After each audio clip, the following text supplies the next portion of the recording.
Muchas gracias, Virginia, por la información deportiva.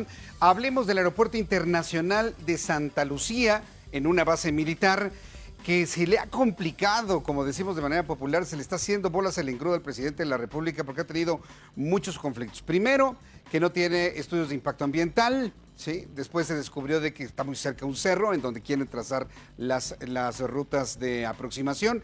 No hay autorizaciones de aeronavegabilidad de OASI ni de Mitre, se van a tardar 10 años. Luego llegó el Instituto Nacional de Antropología y dice posiblemente hay una pirámide acá abajo, se han encontrado restos de mamuts y posiblemente restos de culturas precolombinas de valor incalculable.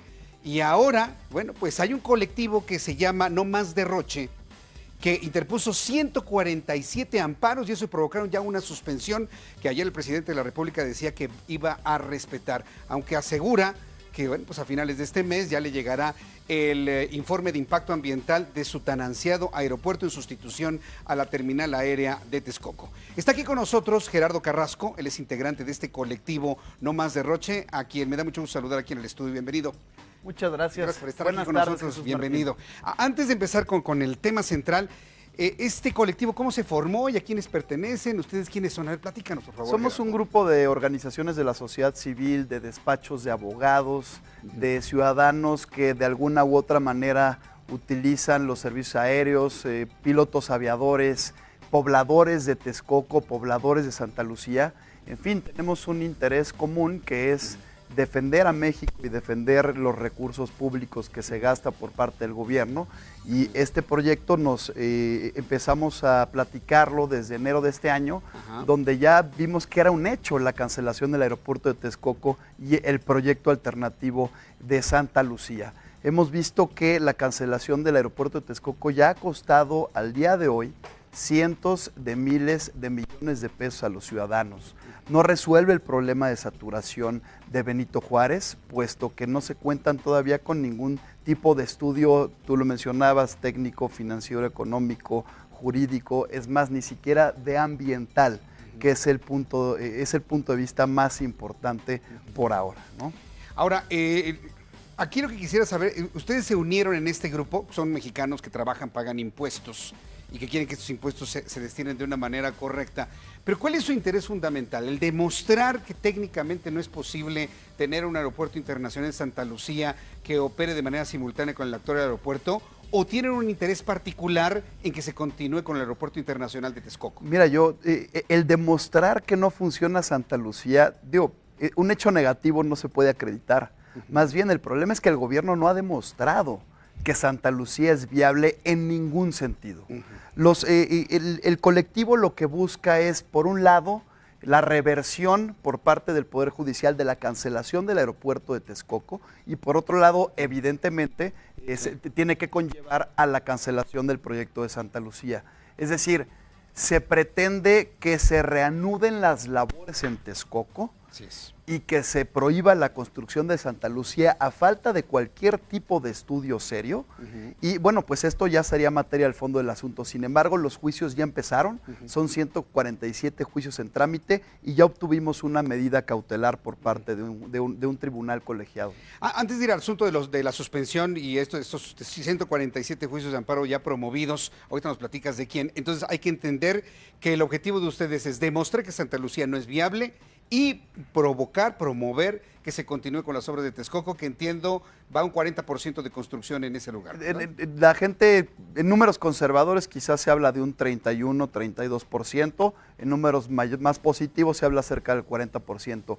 Lo que pasa es que ya se invirtieron entre 80 y 100 mil millones de pesos, dinero que evidentemente va directamente a la basura, y por otro lado, se tuvieron que pagar a los bonistas, a los tenedores de los bonos, que prestaron dinero al gobierno derivado de los esquemas bursátiles, 130 mil millones de pesos. Y no quedaron tan contentos, ¿eh? Y al parecer no quedaron tan contentos, nada más que se trató de pagar este dinero por parte del gobierno para evitar que fueran demandados en Estados Unidos, ¿no? El gobierno mexicano. Y por otro lado, Jesús Martín, se estima que la construcción de Santa Lucía será entre 70 mil y 100 mil millones de pesos, pero ya vimos hace un par de meses que descubrieron que existía un cerro y esto hizo que se aumentara el presupuesto a 11%.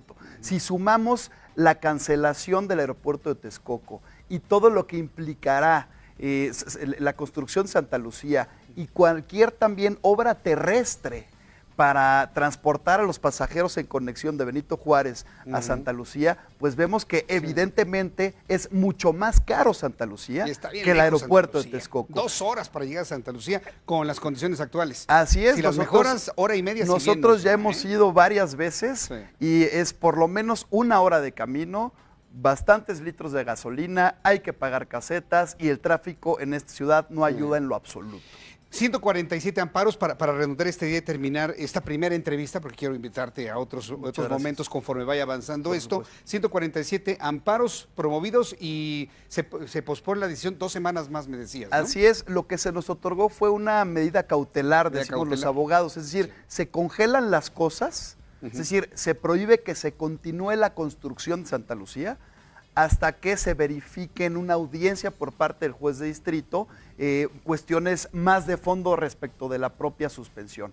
Esta audiencia iba a ser el día de hoy, sin embargo, por falta de notificación a autoridades, se difirió hasta el 20 de junio. Entonces, tenemos la oportunidad en las siguientes 2 semanas de seguir demostrando en tribunales que tenemos la razón. Hay que distinguir una cosa. El presidente de la República hace 2 días en su conferencia mañanera le restó importancia a esta suspensión porque dijo, tranquilos, pero no se está construyendo todavía nada. No sabemos si físicamente ya se está construyendo. Sin embargo, lo que sabemos todos, porque son declaraciones oficiales del gobierno, es que desde hace unos meses ya se está construyendo jurídicamente el proyecto y no se puede llevar a cabo ningún tipo de planeación hasta que exista en primer lugar autorizaciones por parte de las autoridades ambientales. Y hablemos no únicamente de Semarnat, que sí depende directamente de las órdenes del presidente. Hablemos también por parte de la Secretaría del Medio Ambiente del Estado de México, que depende del gobernador Alfredo del Mazo. Entonces, no la tienen tan fácil y seguiremos luchando en estos procedimientos. Te invitamos en un momento futuro, en 2 semanas precisamente, hacia el 20 de junio, si tú nos lo permites. Con mucho gusto. Seguir platicando sobre este asunto, ir conociendo más de todos estos problemas que ha enfrentado el Aeropuerto Internacional de Santa Lucía. Gerardo Carrasco, gracias por estar aquí con nosotros. Con mucho gusto, Jesús Martín. Gracias por el espacio. Y precisamente para redondear estas ideas que hemos planteado aquí, te presento este trabajo que te hemos preparado aquí en El Heraldo de la relación entre Santa Lucía con el medio ambiente. Uno de los proyectos principales de la nueva administración federal es el Aeropuerto de Santa Lucía. Entre la polémica por la consulta y la aprobación de la cancelación, surgió otra duda: el costo y el daño al medio ambiente. Toda obra, sea privada o pública, debe contar con un dictamen que avale el impacto a la naturaleza y que éste no sea significativo o, en caso de serlo, se generen acciones para mitigar este impacto. Este argumento fue el que usó Juan Ramón Morera Mitre, director de una empresa textil en el Estado de México, quien en días recientes solicitó un amparo para la cancelación de la construcción de este aeropuerto. En primera instancia, el juicio de amparo fue negado, pues el tribunal responsable aseguró que el empresario no tenía un interés legítimo. Sin embargo, luego de presentar un recurso de queja, el Tribunal Federal ordenó suspender la construcción. El argumento principal recae en que el proyecto del aeropuerto en Santa Lucía no cuenta con autorizaciones ni permisos de impacto ambiental. El encargado de esta suspensión fue el primer tribunal colegiado en materia administrativa en el Estado de México. La suspensión prevalecerá hasta que el juez de distrito resuelva sobre la suspensión definitiva y si la concede, esta se mantendrá vigente hasta que se dicte sentencia en el amparo. Resulta curioso, el proyecto en Santa Lucía ya lleva 2 mitres en su lista de rivales.